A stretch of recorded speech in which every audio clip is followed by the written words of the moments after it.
আরে বুট বিরিয়ানি থাকবো করতে মাইটি তো পায় না, থাকবো করতো না এটা। প্রথমে শুরু করছিলাম আমি ফুলবাইরা বাস টার্মিনালে, তো ওখানে বেচতাম 4 আনা কইরা প্রথম। ওখান থেকে আইছি বাংলাদেশ ব্যাংকের ওইখানে, ওখানে বেচতাম 1 টাকা কইরা। তো ওখান থেকে ওই বাংলাদেশ ব্যাংকের বড় বিল্ডিংটা উঠানোর টাইমে মানে আমগরে উঠাই দিছে মতো এইখানে আয় বসছি, এখানে আয় বই 1 টাকাই বেচছি। এই 1 টাকা 4 আনাতে শুরু করছি আর কি, এখন নিচে 20 টাকা 30 টাকা বেচছি আর কি। পর 2টা রুমের জায়গা কিনছি 1 শতাংশ। এখানে 10:30টাতে আমার আড়াইটার ভিতরে এলে বুট পাইবেন, আর পরে এলে বুট পাবেন না, আমারে পাইবেন। মুরগি, ডিম, বুট বিরিয়ানি।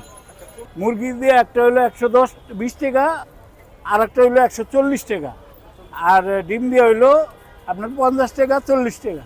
এইটা নাম দেওয়ার কারণটা হইলো এটাতে ঘিরানা হয়।